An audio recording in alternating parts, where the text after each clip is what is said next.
everyone, welcome back to XLS Noir, where we seek to raise the standard and change the status quo. Now today I have a very exciting video for you. I don't know if you remember one of the first videos I made in January, or maybe the second. I said that I had exciting news.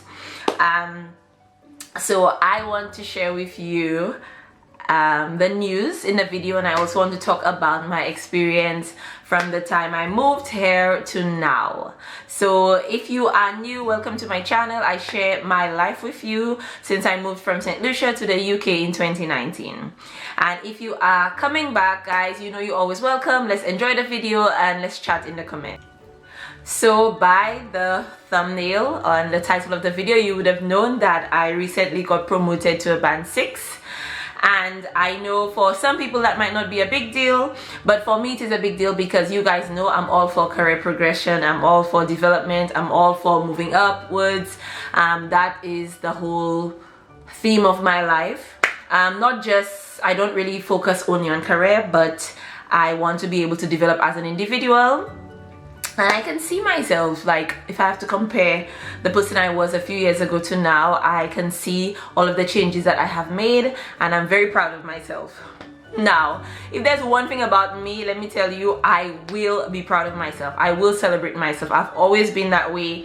Even if it is just a little accomplishment, I will make a big deal out of it. Because people don't think about how much it takes for you to accomplish something. For somebody it might be really easy. So let's say you come from a family where you are always being pushed, or everybody's very successful, or your family has a lot of money, so you don't really, like, okay, getting your driver's license is like not a big deal for you.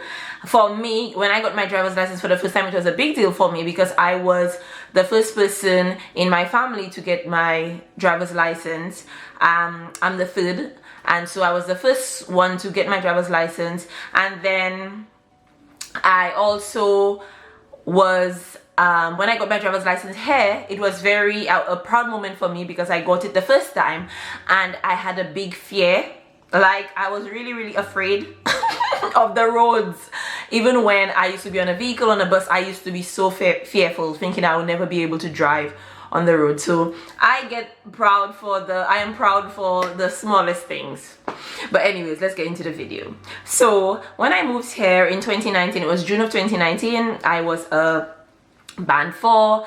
This is when you do your OSCE, and then you move to a band 5. I did my OSCE, I passed the first time, and then I became a band 5. To be honest, in our unit, so I work in a critical care unit, so now I am a junior sister in a critical care unit.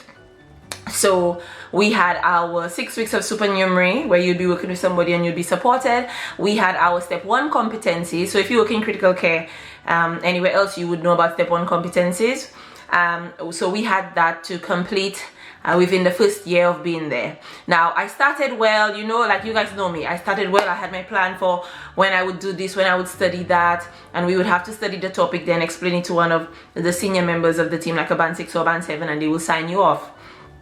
And you guys know after 2019, yeah, what happened in 2020. So when the pandemic hit, that was really like distressing for me. You could ask my co-workers, they still make fun of it up to a day like today. In the middle of the pandemic, I was so done. I was done. I had no interest in staying here. I had nothing to do with here. I was thinking, as soon as they open that airport, I'm gone. Like, I told the matron, I'm leaving. I'm not staying here. And when I leave, I'm not coming back. Like, I feel like that pandemic was very stressful for me. And looking back, I feel like it actually took like almost 2 years of my life. The 2 years that I could have accomplished so much, because I was just not in a state of mind to do anything. I just couldn't even focus. So I saw that during that time, some people were, you know, accomplishing so many things. And at the time you would feel like, oh wow, you know, I should be doing this, I should be doing that. But mentally, I was just not at a place to do that. And you have to know yourself to know when something is too much, when you just need to step back. And I think most people who were happy during the pandemic that they were able to work from home and do their other stuff. And for me, I never got a day off during the pandemic. I worked. The only time I was off was the 1 week when I thought I had COVID and I was so afraid I would die. and that was when it just started. And then apart from that, I worked the entire pandemic. I was at work all the time, and even on our off days they would ask us to come if they didn't need staff, if they needed staff and all of that. So it was a lot. So apart from the pandemic happening, the usual process would have been you would come, you'd be in critical care for at least 1 year, you'd complete your step 1 competencies, and in the next year you can apply to do the critical care course. That's how it is in my unit. It's different for all units. So you do the critical care course, which takes you another year. So that will take you into 2 years. Then after your critical care course, after some time, you would be able to apply for a Band 6 post. So if things went as I thought they would have, I would have been a Band 6 at least like 2.5 years after joining here. But now I'm on my 3rd year, about to be 4th, because most of the time went to the pandemic. And then, so I didn't do the course then. So you guys knew that I did the course in 2021. I applied for it, and I think during the pandemic I saw my growth, because when I came I was really fresh. Imagine coming to a fresh unit and all of this drama happening. You're thinking it's the end of the world. And then I was able to work more independently, and I think it forced me to grow and to learn things quicker in a short space of time. And so that helped me to improve my confidence, and I felt more competent, I felt more ready to do the course. So I applied for the course in 2021 when things had died out. And then we did the course, and we did the course in 2021, finished 2022, and then I was able to now apply for a Band 6 post. So I would like to share with you some things I think helped me with my preparing for the application and everything, and also to help me to get the post. Now I have a few friends and colleagues and friends of friends who have said that they've applied multiple times for Band 6 post here, and they just would not give them the post. Like, they would always give it to somebody else. And I would never stand here and let you think that that doesn't happen. I recently read an article from the RCN that there was this nurse who actually took the NHS to court for some treatment. She feels like because of her race she didn't get a job, and she won. So there is some institutional racism still there, but I do feel like there's things that we can do to help ourselves if your hospital is actually a place that is run on being fair and, you know, good morals.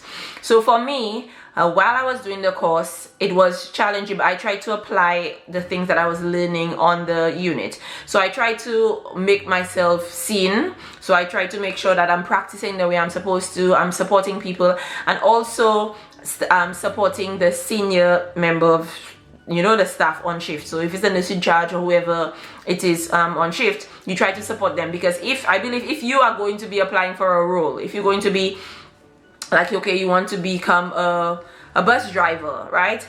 You would have to start like learning the things and starting to show that you have qualities of a bus driver. So for me, I feel like if you're going to be in a more senior role, so I started learning about the different qualities and the different skills that I would need to be in that post, and I started practicing it. Like you guys know, I'm always talking about improving myself. I'm always listening to audiobooks, I'm always listening to podcasts, I'm always reading things that will help me to improve. And so I started doing that. And also, because we won the course, they would also put us in charge for a certain number of staff, so we would have to be deputies for that side, and that also helped us to get into the role of managing people, and that was really good for me. Helps you to practice and develop your leadership qualities, leadership skills, so that was good for me. And I think also start to have ideas of what you can do to change the unit, or what can you offer the unit, how will the unit benefit from you. You don't have to wait until your application to think about or when you're in the post to think about what you can do. From beforehand, start sharing ideas. If you feel like something is not being done a certain way, you know, have ideas of how things can be done, and look at other units and look at other places and look at different studies and how things worked in other places, and think about how your unit can benefit from it. So actually show that you have a desire to see the unit improve, actually show that you have a desire for growth, and make yourself seen. That's what I would say. Make yourself seen, make yourself known if you are interested in applying for the post.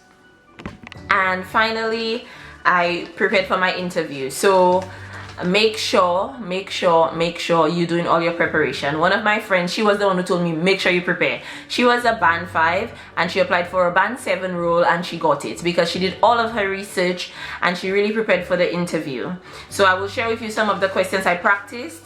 These questions didn't really come, but practicing the answers and just really reflecting on these things helped me to be able to answer my questions confidently. I don't know, how well I did, but in the interview I felt quite confident. I felt so confident that when I left, I went to the store, I bought a bouquet of flowers, I bought champagne, I went to my house and I left it there. I put the champagne in the fridge and I just waited for them to call me. Like, I had that confidence because I knew I put in the effort. I knew that I trusted God to work it out, and then when they called me, I just poured my champagne and I relaxed, and yeah, praise God. But yeah, so these are some of the things I did. So know your trust values. So if you're working in trust, make sure you know the trust values, their plans and all of these things, what direction the trust is trying to go. So know these things and make sure that in your answers you explaining about the values of your trust. Also, some questions I practiced were like, what are your strengths? What are your weaknesses? Now, when you talk about your strengths, don't just like answer like, I am independent, I am a hard worker, I always tell you guys, try to explain, give examples so people could actually see. So if you feel like you're a hard worker or you can manage stress well, talk about a situation where so many things were happening and the patient was deteriorating and how you managed that and how you were able to do it. So give examples so they could see, okay, yes. And you can also give examples of other areas of your life. Excuse me. So if you say you're a good team player, talk about other teams you've worked in apart from work. Okay, so show that you have a social life outside of work. And then for weaknesses, don't say, oh, I get vexed fast, I shout at people. Like don't say things like don't say things that the people think, no, I'm not going to give her that job. But think of weaknesses. Like the one I had was, one of my weaknesses is that sometimes I can be so independent, I don't want to ask for help. And so you can explain what's your plan on working on that. How do you plan on working on that? Because yes, something is a weakness and you can always do something about it. You don't want to sound like, oh, that's my weakness and that's it, you'll have to take me as I am. No. So you talk about how you plan on working on it. I also practice answers for if they ask me to tell them about myself and why I applied for the post.